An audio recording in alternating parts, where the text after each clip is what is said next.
très ravi de vous retrouver. Nous sommes mercredi 1er septembre 2021. C'est le nouveau mois et nous, on l'ouvre avec ce grand live sur votre chaîne Kinshasa Direct.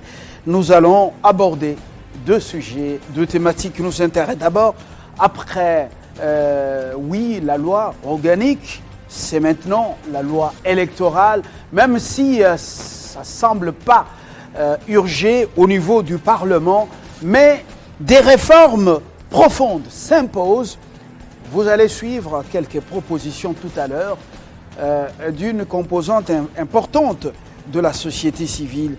Les amis de Wechi, avec un pied dans les médias, un pied dans la société civile responsable.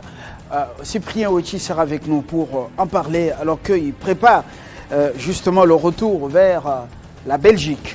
L'autre sujet, c'est la Commission électorale nationale indépendante, la présidence.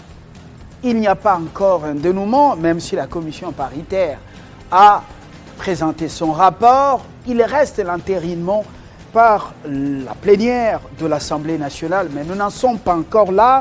Quid de la mission des bons offices que propose le cadre des concertations nationales de la société civile? Dani Singoma, le coordonnateur de cette structure, sera avec nous. C'est lui qui a remplacé Bachombe.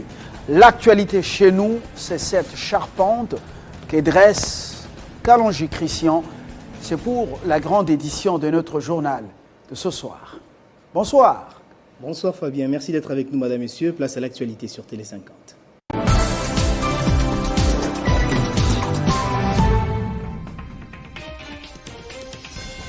Après l'Assemblée nationale, le Sénat vient de proroger à son tour l'état de siège pour la 7e fois consécutive. C'était au cours d'une plénière présidée par Modeste Bahati par visioconférence ce mercredi. En Ituri, une nouvelle embuscade des rebelles a été signalée à hauteur du village Ofaye sur l'axe routier Luna-Komanda. Les bilans font état de quelques décès et plusieurs véhicules incendiés. Pour l'heure, la situation est sous contrôle des forces armées qui ont pu libérer plusieurs otages. Ouverture ce mercredi d'une table ronde nationale sur l'enseignement spécial organisé par le ministère en charge des personnes vivant avec handicap. Durant 2 jours, les délégués des provinces vont réfléchir sur la problématique de l'inclusion des personnes vivant avec handicap dans le secteur de l'éducation. Et puis au Tchad, les opposants au Conseil militaire de transition ont décidé de faire front commun dans une nouvelle organisation, déclaration des organisations tchadiennes pour une transition inclusive. L'opposition s'est dit donc contre la version actuelle du projet de dialogue national inclusif qu'ils estiment non représentatif de la société tchadienne. En sport, éliminatoire mondial Qatar 2022, les léopards de la RDC prêts à affronter le Taifa Stars de la Tanzanie ce jeudi. Les hommes des Coppers sont arrivés à Lubumbashi où ils vont disputer cette rencontre au stade Kamalondo. Le développement de tous ces titres, c'est donc dans la grande édition de 19h avec Christopher Ochoku. Mais entre-temps, l'actualité reste en continu sur notre site internet, le www.tele50.cd. Téléchargez les infos Télé 50 sur www.tele50.cd. Où est pris avec l'actualité entre-temps? On s'apprête pour prendre notre envol. Kinshasa Direct, le tout premier dossier. Cyprien Wechi avec nous avant de recevoir la société civile, c'est son cadre de concertation nationale à travers son coordonnateur. Dans quelques instants, le tout premier dossier.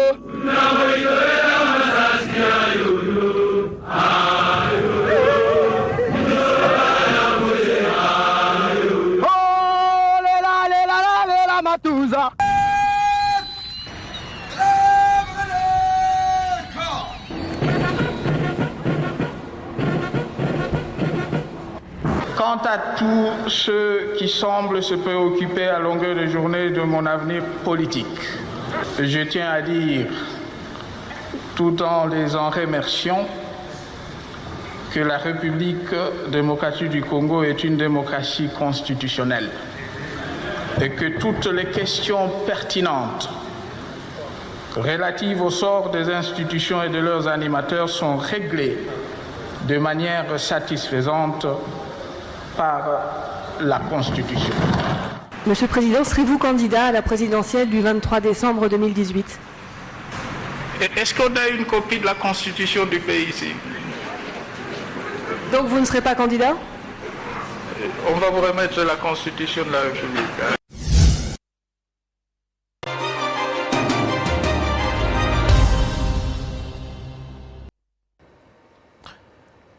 Cyprien Ouéchi est avec nous, comme annoncé. Bonsoir, Monsieur Ouéchi. Bonsoir.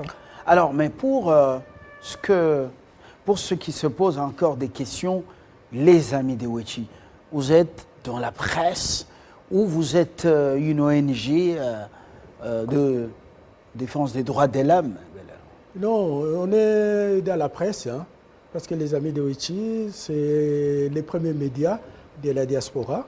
Matongé, comment on appelle ça? Les médias de Matongé à Bruxelles. Oui, pas de la communauté congolaise, non seulement de la communauté congolaise, mais également de la communauté africaine. C'est les premiers médias de la diaspora congolaise. Donc nous sommes dans les médias et nous avons fait beaucoup d'investigations et nous avons eu la chance de voyager avec les officiels. Les officiels belges que vous amenez souvent ici, mais par moments, vous n'avez pas eu le temps de les ménager dans certaines questions, comme le très médiatique Louis Michel. Oui. En son temps, le père de Charles Michel. Vous vous souvenez, on a eu un accrochage avec lui à la délégation à l'ONU-Bruxelles. Oui, parce qu'on a commencé... Ne voulez pas des questions que je lui posais? Non, pas moi. Je parle de moi. On était parce avec vous. On a commencé presque au même moment avec Louis Michel. Et j'avais eu la chance d'accompagner Louis Michel dans presque tous les voyages. Et là, non pas comme un Belge, mais comme un journaliste congolais qui investiguait sur les rapports belgo-congolais. Et là, je suis fier de le dire, et je l'ai toujours dit, depuis 2001 jusqu'à ces jours, et je répète, la République démocratique du Congo a eu la chance d'avoir Joseph Kabila Kabange comme président de la République. C'est un homme, je ne dis rien. Et la deuxième chance, c'est d'avoir Félix comme le sauveur du Congo. Donc, sauveur du Congo. Sauveur du Congo, et je l'ai dit. Et je l'ai dit même. Parce qu'il a sauvé le Congo. Oui. Même quand vous parlez de Joseph Kabila, avec pratiquement ce que l'autre vient de faire de mener comme enquête, le Camerounais encore, comment on l'appelle? Foka, ce qui vient de mener comme enquête à Kamituga. Oui, bon, je viens le Congo de est sauvé, suivre... mais les minéraux sont pillés. Non, c'est-à-dire à grande échelle. L'ancien président, Joseph Kabila Kabange, et les nouveaux présidents sont pris en otage par leur entourage. Et je suis capable de les démontrer avec les images à l'appui. C'est ça, les amis de Ouéchi. On faisait l'investigation. J'ai eu cette chance, nous avons eu cette chance de voyager avec les officiels belges. Par exemple, Joseph Kabila Kabange est victime du conflit belgo-belge. Belgo-belge, c'est-à-dire les Flamands et les Wallons. Et les deux premiers ministres belges, Louis Michel, c'est un Wallon, et De Gucht, c'est un Flamand. Les Flamands ne voulaient plus que les relations reprennent entre le Congo et la Belgique. Quand Louis Michel voulait reprendre la coopération en 2003, Louis Michel est parti à l'Union européenne et De Gucht est venu pour essayer de mettre par terre tout ce que Louis Michel a fait. Et moi, je suis témoin oculaire. Kabila rwandais, excuse-moi, je termine par là. Oui. C'est un complot belge. Un complot de la sécurité belge et les documents qu'on nous a distribués. Moi, Wechi, j'étais dans l'avion. On venait ici en mission officielle en tant que journaliste, hein, parce que j'ai fait partie de l'équipe nationale des journalistes belges.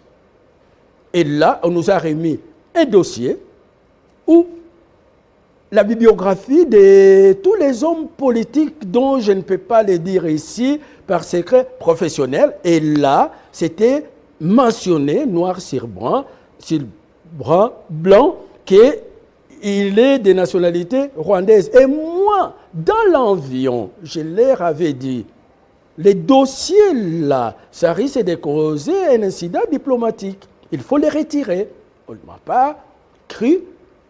Et lorsqu'on a descendu, je leur avais dit dans l'avion, si réellement le président Kabila, c'est un Africain, il ne va pas vous recevoir. Parce que nous, les Africains, quand quelqu'un vient chez moi avec un dossier pour me dénigrer, on ne les reçoit pas. Ça a été le cas. Et voilà, on sait que lorsque vous accompagnez les officiels, oui, il n'y a pas assez de marge de manœuvre parce que c'est de la communication accompagnée. Non, en Belgique, ce n'est pas la même chose. Comme ici, là, l'avion gouvernemental est gratuit pour tout le monde. C'est au moins 350 places, on était à 50 ou 60. Mais les frais de séjour revient à chaque rédaction. Donc on est libre. On ne dépendait pas de Louis Michel. Et Louis Michel ne nous donnait pas les coupages pour faire des reportages. On était indépendants et libres. C'est dans ces contextes que nous, les amis de Wechi, nous avons réalisé nos reportages avec nos moyens propres. Et quand j'ai dit ça, on m'a distribué les dossiers de presse.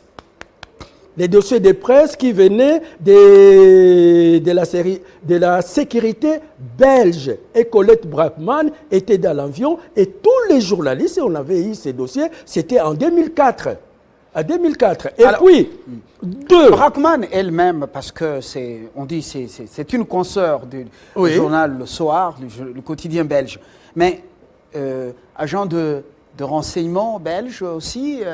Au-delà, quel est son vrai rôle? Parce que c'est-à-dire là, par moment, elle bouffe avec les dirigeants congolais et puis après, c'est elle qui leur enfonce des flèches. Non, c'est-à-dire on est libre. On dit, on est libre. Par exemple, quand je passe ici, j'ai dit que Kabila, c'est un homme providentiel de la République démocratique du Congo. Dans le contexte congolais, donc, l'alien Mbongo ya Kabila. Or, moi, j'ai dit la vérité. J'ai les images. Et quand je dis Félix a sauvé le Congo, on me dit encore, je mange chez Félix. Et donc, je suis comme un caméléon, je n'ai pas de position. J'ai ma position, j'ai fait mon investigation. En fonction de mes archives, j'ai dit la vérité comme aujourd'hui. On a un sujet de... Je ferme la parenthèse. On ferme la parenthèse. On risque d'aborder, d'avoir plusieurs digressions importantes. Oui. Mais peut-être qu'avant de partir, on mettra les points sur les deux personnalités, Kabila et Tshisekedi. Oui. En quoi est-ce que Kabila est un homme providence pour le Congo? En quoi est-ce que Tshisekedi a sauvé le Congo? Ça sortira de vous. Moi, je vous poserai que des questions.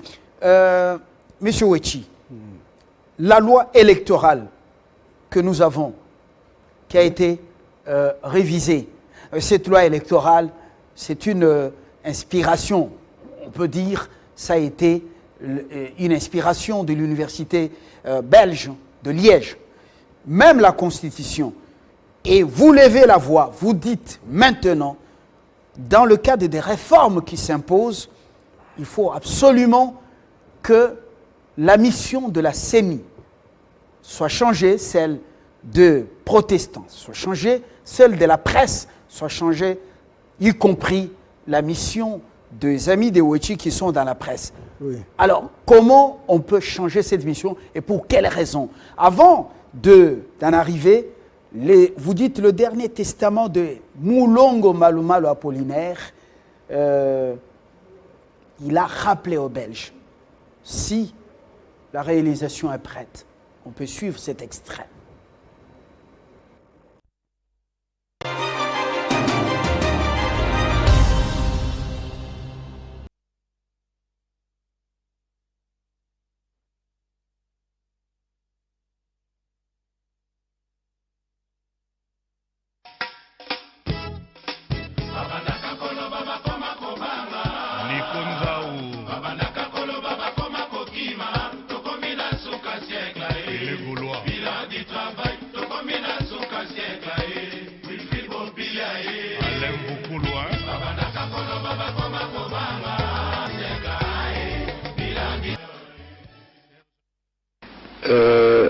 La question de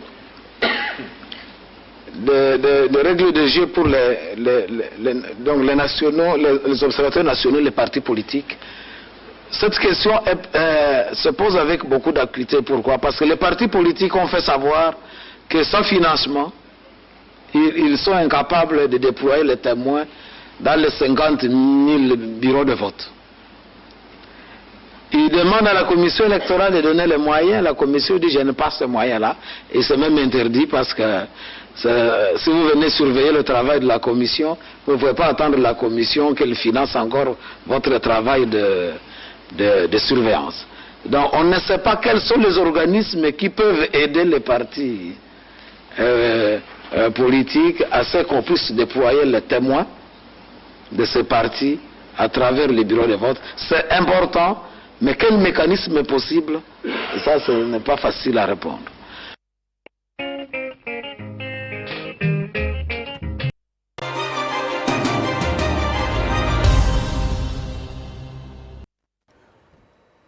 Feu Apollinaire Mulongo Malumalu, d'heureuse mémoire. Monsieur Wechi, vous soutenez que les crises récurrentes, entre guillemets, de légitimité dans ce pays sont entretenues par la loi électorale, copie conforme de l'Université de Liège et par les partis politiques ou les acteurs politiques. On vous écoute. Comment, avant de revenir à ma principale question? La première personne ou les premiers Congolais qui a détecté les pièges tendus par la Belgique dans notre loi électorale est Malumalu. Et c'est l'article 38. L'article 38 dit ceci: les partis politiques, les candidats indépendants, les regroupements politiques ont l'obligation d'envoyer les témoins. Et les témoins sont pris en charge par ceux qui les ont mandatés. Les partis politiques ont demandé à la CENI l'argent pour rémunérer les témoins. Vous savez, dans notre système électoral, les témoins demandent de l'argent pour contrôler la CENI. Et Malumalu a dit, non, vous venez me contrôler, moi je ne peux pas vous donner des moyens financiers pour payer les témoins. Et il a demandé à la Commission des affaires étrangères belge qu'on change l'article 38 en disant ceci: les témoins envoyés par les partis politiques, les regroupements politiques, candidats indépendants, doivent être pris en charge par l'État congolais. Et la Belgique a dit non. Et c'est ça l'origine de notre malheur.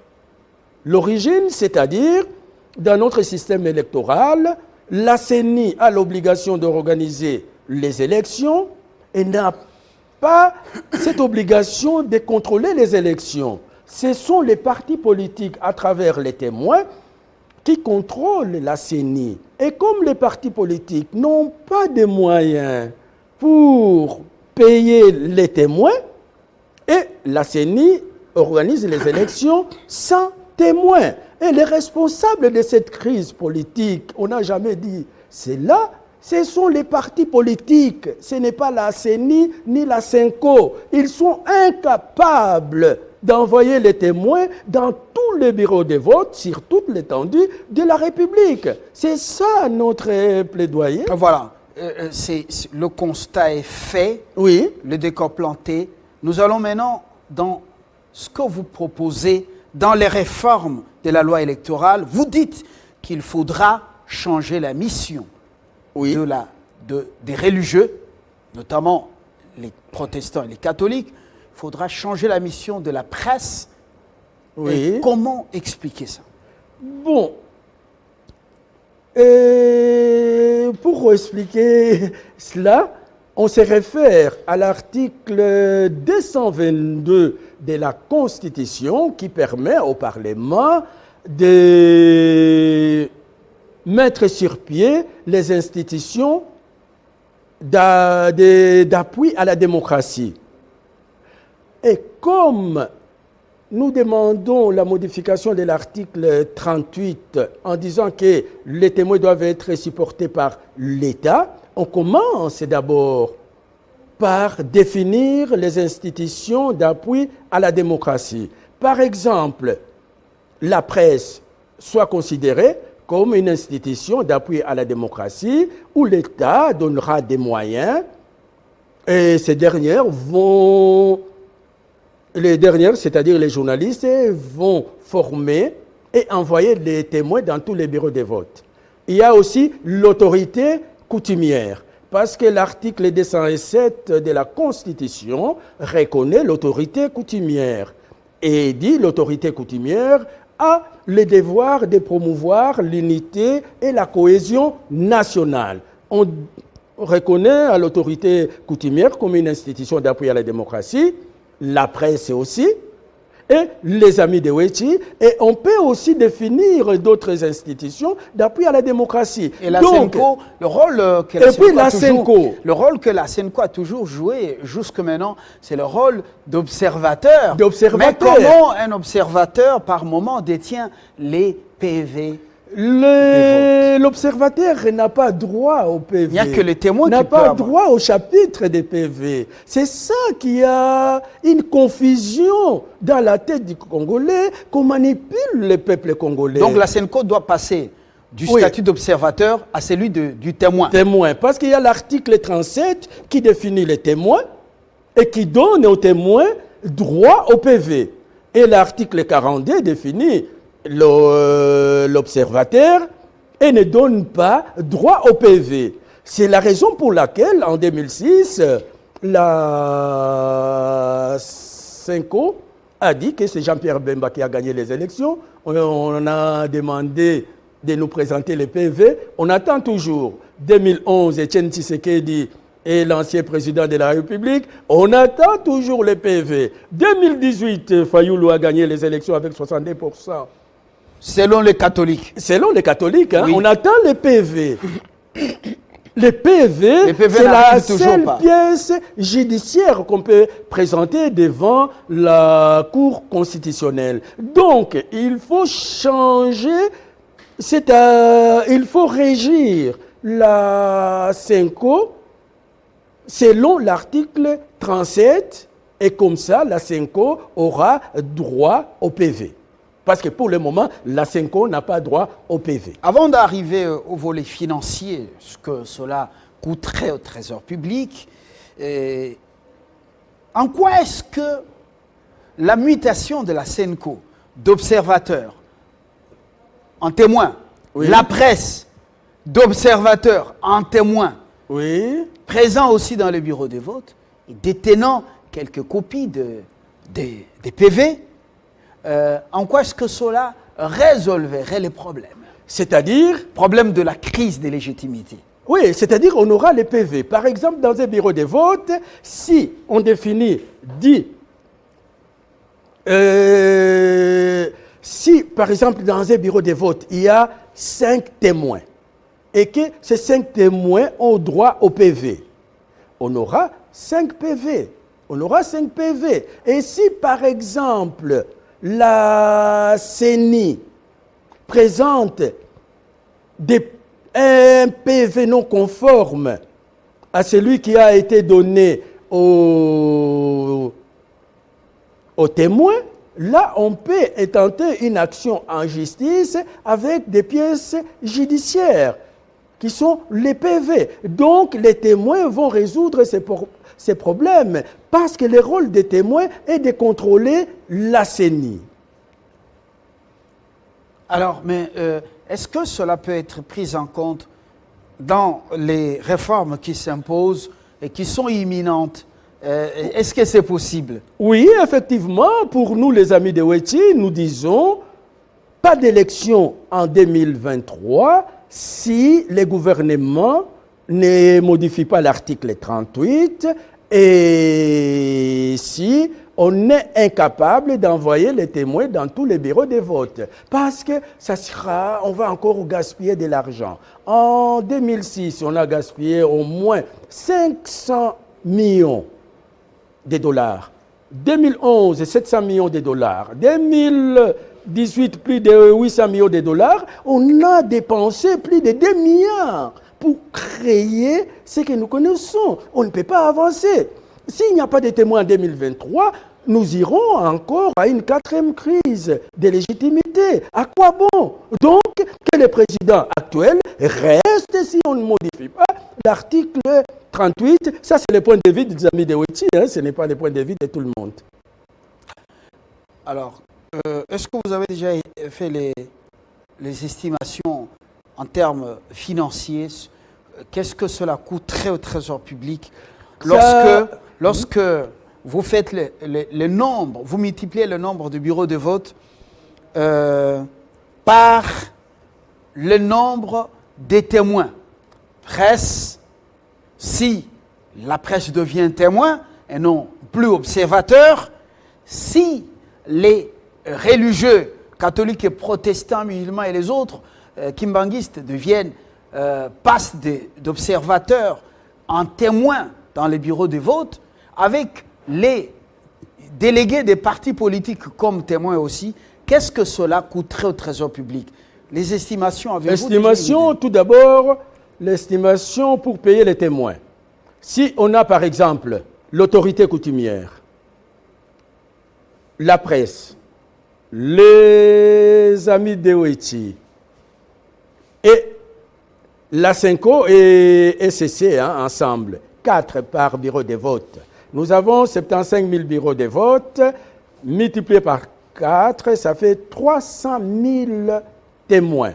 Et si on doit payer à chaque témoin 50 €, ça fait 15 millions. Donc, pour payer les témoins, 4 témoins dans chaque bureau de vote, en concurrence de 50 €, ça fait 15 millions. Vous avez combien de partis politiques? Parce que vous semblez minimiser. Si chaque parti politique a un témoin dans un bureau. Non, c'est-à-dire les partis politiques ne vont plus envoyer des témoins. Les témoins qui seront payés par l'État, ça sera les témoins de la République démocratique du Congo. Donc, par bureau de vote, on aura 4 témoins. Et ces 4 témoins, 4 témoins ou plus, hein, et tous les partis politiques peuvent aller chercher les PV auprès de ces témoins-là. Donc, si on a 4, par exemple, maximum, c'est 15 millions. Alors, il faut ensuite donner 20 millions à la presse, 20 millions aux amis de Weti, 20 millions à l'autorité coutumière, et 20 millions Cinco et SCC. Parce que vous oubliez les musulmans et les... Non, on va couper la poire en deux. Oui. On va couper la poire en deux. Comme il y a... Bon, c'est notre proposition. Hein. Nous, votre on est des proposition, Belges. Notre proposition, sans oublier que cette presse, il y a aussi une presse alignée. Une presse partisane. La presse. Derrière certains acteurs politiques. Il y a aussi des religieux, au-delà des soutanes de la Bible, qui ont aussi un cœur qui bat quelque part, qui ont tissé des relations avec certains acteurs politiques. Ils peuvent toujours vous fabriquer d'autres PV. L'homme reste imprévisible. Non. Je vais vous expliquer. Là, ça sera les PV qu'on va donner et les 20 millions, 20 millions, 20 millions, parce qu'il faut organiser le ramassage de tous les PV et leur organisation et la compilation de ces PV. Il n'y aura pas, à mon avis, il n'y aura pas de fraude. Cyprien Ochi, je vous remercie. Vous pensez que les crises récurrentes, entre guillemets, des légitimités sont ont pour source justement cette loi électorale qui pose déjà problème parce que certains observateurs devaient être tout simplement des témoins et c'est pour cela qu'il faut des réformes profondes. Je vous remercie pour ce soir. Merci beaucoup. À la Votre prochaine. proposition est à examiner et soumettre à des débats en attendant peut-être une démarche qui sera prise par un élu au niveau de l'Assemblée nationale. Nous allons prendre l'autre société civile, cette fois-ci le cadre de concertation nationale de la société civile pour parler de sa mission des bons offices que ce cadre propose au niveau de la désignation de l'animateur principal et même d'autres animateurs de la CENI.